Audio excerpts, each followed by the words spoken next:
தகப்பன் நீர்தானே, கதிரவனும் கேடகமும் மகிமையும் மேன்மையும் எல்லாமே நீர்தானே.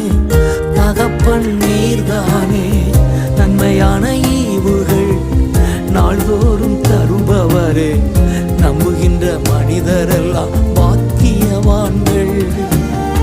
நன்மையான ஈவுகள் நாள்தோறும் தருபவரே.